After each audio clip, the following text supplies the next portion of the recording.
Preparing to list your home? Here are the changes. Hi, I'm Amol Heda with Keller Williams Bay Area Estates and author of Thriving Through Ownership.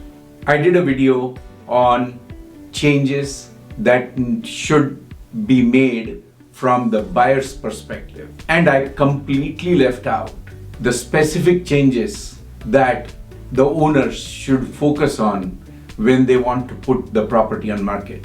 This week, I'm going to summarize the specific changes that will give the most value with least investment when you want to put your home on the market. So, we start with the curb. First of all, the entire house just needs to look clean.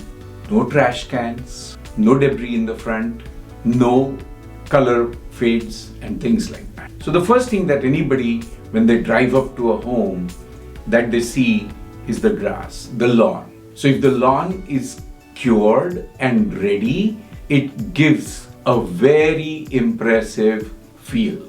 So the first thing that you need to do is make sure that the lawn is watered, green, no yellow grass, no dead grass, no no dirt patches in there or weeds. So that's number one. A lot of times the driveways look cracked. That's another one. So if there are some very major cracks, probably you should have those. But if you cannot do anything about it, that's something, if you can just fill it at least, make it not an eyesore. The next thing that people look at is the roof. If the roof is too old, you are going to have a problem. So if you can afford to get the roof done, please do it. And then lastly, the paint is what impresses or catches the eye. For the exceptional homes, the facade is what counts. Now, let's enter the home.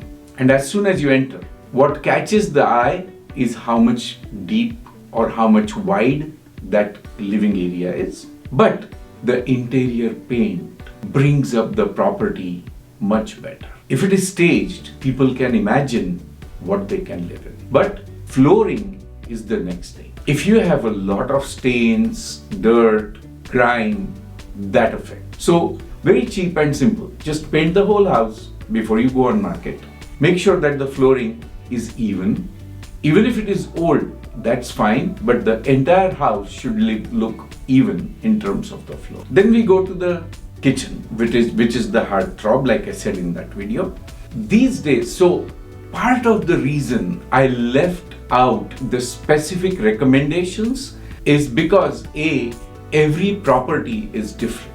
Every architecture is different. And when these things are different, you think that how do I advise? So there is a specific solution for everything, every specific home.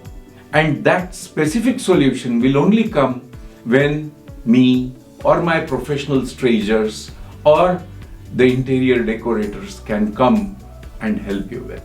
So say the rest of the house has a yellow color or has some dark color accents, and then suddenly the kitchen has white quartz and blue cabinets.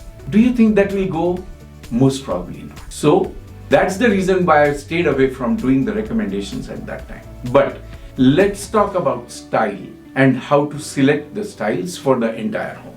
It's a great idea to have a consistent color, hue and tone and design right from the entry all the way to the end. But that will cost a boatload of money.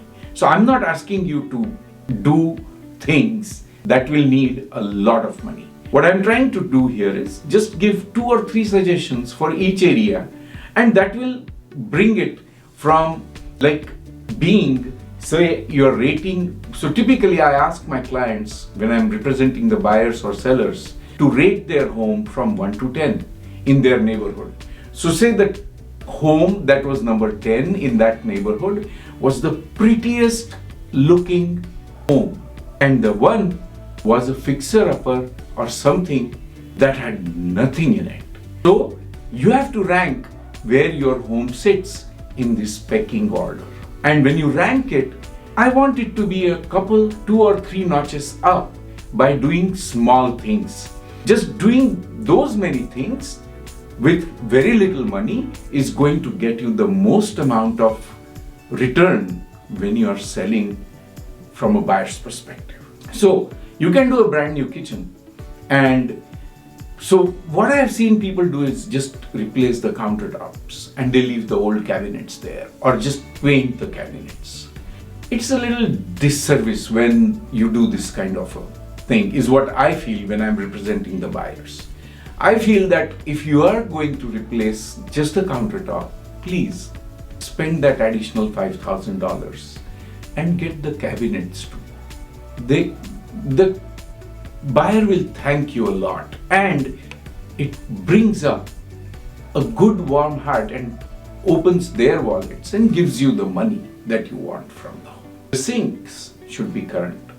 These days, undermount sinks is a trend.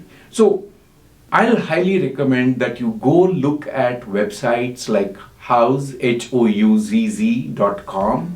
or Pinterest, or just go on the MLS and look at what your neighbors are doing, what's selling, what went for the highest price, what is going for the lowest price, what to avoid and what to do to get yourself by 15 to 25% over. I mean, of course, if you don't have the money, you cannot, but just keeping it clean, doing a touch-up paint, having the kitchen clean, having cleaner countertops, that just helps. Staging is another beautiful thing that just enhances a home. So the next is bathrooms and bedrooms. That's where everybody's morning starts, and people, that's their personal private space, particularly for the owner. So it's very important that these areas look roomy, look spacious, and they should be inviting. So if you have a lot of clutter in those areas, it does not help. I have seen people leave a lot of items on the counters, a lot of items in the bathroom, wet towels. It just leaves a very bad impression. So bring all that down, and just caulking the whole bathroom well works very well. Just making sure that there are no cracks or issues around the sink or the stains makes that appearance much more welcoming. With the backyard, it's the same thing as the front yard. Needs to be clean, no leaves, no dead grass, no holes in the lawn, and if there are fruit trees, accent them.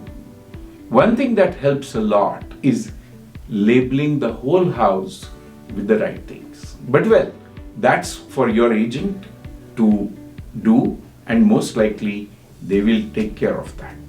So if you want a full service for your home with a minute attention to detail, I'm here to help. If you're selling it on your own, I'm still here to help. Feel free to reach out to me. You have my numbers in a link below.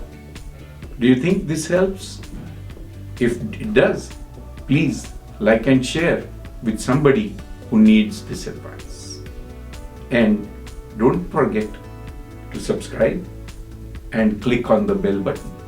That way you get notified the next time. Thanks for watching.